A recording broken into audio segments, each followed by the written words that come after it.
Mark సువార్త 11వ అధ్యాయం 14వ వచనంలో, అందుకు ఆయన, ఇక మీదట ఎన్నటికి నీ పండ్లు ఎవరునూ తినకుందురుగాక అని చెప్పాను. అది ఆయన శిష్యులు వినేరి. అక్కడ యేసయ్య ఒక మార్గంలో వెళ్తూ ఉంటే ఆయనకు ఆకలి అయింది. ఆ చెట్టు దగ్గరికి వెళ్ళాడు, అంజూరపు చెట్టు దగ్గరికి వెళ్ళి దాంట్లో ఫలాలు ఏమైనా ఉన్నాయని చూశాడు. దాంట్లో ఫలాలు లేవు. అది so it's a very deep story, అది అంత అవసరం లేదు. అయితే ఎప్పుడైతే అది ఫలములు ఫలింపలేదో యేసయ్య తన నోట నుండి శాపం పలికాడు. ఏం పలికాడు ఆయన? జీవం పలికాడా? మరణమే పలికాడు ఆయన. హల్లెలూయా, మరణం పలికాడు. అలాగనే నీకు కూడా దేవుని బిడ్డగా నీకు అధికారం ఇవ్వబడింది. హల్లెలూయా. మీకు వివరిస్తాను చూడండి, ఒక 2 నిమిషాలు నేను వివరిస్తాను, ఎక్కువ వివరించను.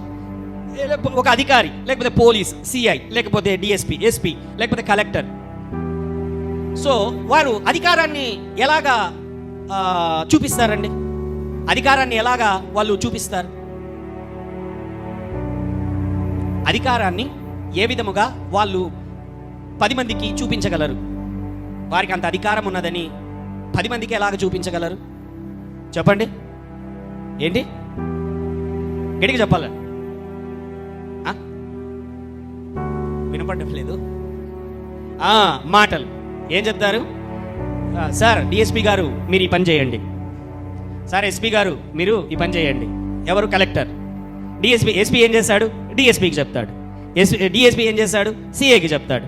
సిఐ ఏం చేస్తాడు? ఎస్ఐకి చెప్తాడు. ఎస్ఐ ఏం చేస్తాడు? కానిస్టేబుల్కి చెప్తారు. హల్లెలూయా. ఎలాగ చెప్తారు వాళ్ళు? నోటి మాటల ద్వారా. ఎలాగ చెప్తారు? హల్లెలూయా. ఎలాగ చెప్తారు వాళ్ళు? నోటి మాటల ద్వారా. అందుకనే బైబిల్లో ఒక classic example, one of the best example, యేసయ్య ఆయన మార్గంలో వెళ్తూ ఉంటే ఆడ ఏం జరుగుతుందంటే, శతాధిపతి ఒక ఆయన వచ్చి తన యొక్క ఇంటిలో దాసుడు రోగి అయి ఉన్నాడు. అయితే యేసయ్య దగ్గరికి తన మనుషులను సమాజ మందిరంలో కొద్దిమందిని పంపించి, అయ్యా నాకు ఆయన గురించి తెలుసు, ఆయన నేను నమ్ముతున్నాను, ఆయన పిలుచుకొని వచ్చి ఒకసారి నా ఇంట్లోకి పిలుచుకొని వచ్చి అతనితో ప్రార్థన చేయిస్తే నా దాసుడు బ్రతుకుతాడు అని అనగానే ఆయన శిష్యులు కొద్దిమంది అందరూ కలుసుకొని రికమెండేషన్ చేసి ఆయన దగ్గరికి పిలుచుకొని వెళ్తుంటారు, అధికారి దగ్గరికి. అధికారి వెంటనే ఆయన ఇంటిలోనికి రాకముందే బయటికి వచ్చేసి ఆ అధికారి యేసయ్య దగ్గరికి వచ్చి, అయ్యా నాకు తెలుసు అధికారం అంటే ఏంటో, నేను ఒక మాట చెబితే ప్రతి ఒక్కడు వింటాడు, నేను పొమ్మంటే పోవును, రమ్మంటే వచ్చును. ఇట్ ఈజ్ ఫిజికల్ అథారిటీ, కంటికి కనబడేటువంటి అధికారం. హల్లెలూయా. అయితే నువ్వు ఒక మాట చెప్పు. ఏంటి? ఆ శతాధిపతి ఏమంటున్నాడంటే, ఆ యొక్క అధికారి ఏమంటున్నాడంటే, రోమన్ సెంచురియన్ ఏమంటున్నాడంటే, ఆయన నువ్వు ఒక్క మాట చెప్పు, నా దాసుడు బాగవుతాడు, నువ్వు నా ఇంట్లోకి రావాల్సిన పని లేదు, నువ్వు ఒక్క మాట చెప్పు. హల్లెలూయా.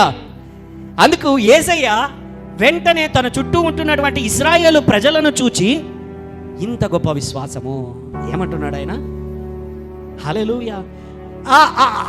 అధికారి ఏం చూశాడంటే యేసయ్యలో, అతని యొక్క మాటకు దయ్యములు వెళ్ళగొట్టబడుచున్నవి, అతని యొక్క మాటకు రోగములు స్వస్థపరచబడుతున్నవి, అతని యొక్క మాటకు లోకము లోబడుతున్నది. హల్లెలూయా.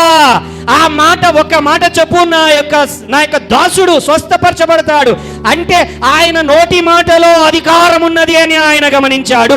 శిష్యులు కూడా గమనించకముందే ఆయన గమనించాడు. హల్లెలూయా. Power to speak the miracle, the blessing is given to you. నీ నోటికి ఆశీర్వాదం పలకడానికి, అద్భుతములు పలకడానికి, దేవుని యొక్క మాటలు పలకడానికి దేవుడు అధికారం ఇచ్చాడు. హల్లెలూయా. కాబట్టి నీ నోటితో speak the miracle, speak the blessing, ఆశీర్వాదములను పలుకు, స్వస్థతను పలుకు, విడుదలను పలుకు, అద్భుతములను పలుకు, సూచక కార్యములను పలుకు, ఆశ్చర్య కార్యములను పలుకు. రోజు నీ జీవితం మీద ఆశీర్వాదాలను పలుకు. నేను హెచ్చింపబడుదును గాక, దేవుని నామంలో నాకు అన్ని మేలు జరుగును గాక, యేసు నామంలో నా రోగము తొలగిపోవును గాక, యేసు నామంలో నా అప్పులు తొలగిపోవును గాక, గర్భములు తెరవబడును గాక, సూచక కార్యములు జరుగును గాక, మహత్కార్యములు జరుగును గాక, ఉద్యోగములు హెచ్చింపు కలుగును గాక, విరోధుల యొక్క బాణములన్నీ కాల్చివేయబడును గాక. హల్లెలూయా. అదే ఇది ఎప్పుడు గమనించారు శిష్యులు? ఆయన నోటి మాట ఆ చెట్టు దగ్గరకు వచ్చి అంజూరపు చెట్టును పలికిన తర్వాత మరుసటి రోజు ఉదయానికి ఆ చెట్టు ఎండిపోవుట చూచి, అయ్యా నువ్వు నిన్న పలికావు, ఈ రోజు ఈ చెట్టు ఎండిపోయింది అని అంటే, వీళ్ళకంటే ముందు 3 సంవత్సరాల ముందు, ఇది ఎప్పుడు జరుగుతుందో తెలుసా ఈ సంఘటన? యేసయ్య మరణించడానికి ఆ వారంలో జరిగే సంఘటన, చివరి 7 రోజులలో జరిగే సంఘటన ఇది. మార్కు సువార్తలో ఆ చెట్టును శపించేటువంటి సంఘటన ఆ చివరి 7 రోజులు ఏవైతే యేసయ్యను యెరూషలేములోనికి ఆయన అడుగుపెట్టినటువంటి తర్వాత చివరి 7 రోజులు, లాస్ట్ 7 days అంటారు, ఆ రోజులలో జరిగే సంఘటన ఇది ఎప్పుడు జరిగిందో తెలుసా? ఆ రోమన్ అధికారి ఆయన్ను ఎప్పుడైతే అడిగాడో తెలుసా? కొన్ని సంవత్సరాల ముందే. హల్లెలూయా. అధికారి ఒక అన్యుడు అతని నోటి మాటలో బలం ఉంది, అతని నోటి మాటలో శక్తి ఉంది అని గమనించి, నువ్వు లోపలికి రావాల్సిన పని లేదు, ఆయన ముట్టాల్సిన పని లేదు, అయ్యా నువ్వు ఒక్క మాట ఇవ్వు, నేను చెబితే మనుషులు వింటున్నారు. హల్లెలూయా. నువ్వు చెబితే దయ్యాలు వింటాయి, పరిగెడతాయి, సూచక కార్యాలు జరుగుతాయి, అద్భుతాలు జరుగుతాయి, దేవదూతలు నీ కొరకు పని చేస్తారు. హల్లెలూయా. దేవదూతలు నీ కొరకు పరిచారకులలాగా, సహకారులలాగా దేవుడు ఏర్పాటు చేశాడు. హల్లెలూయా.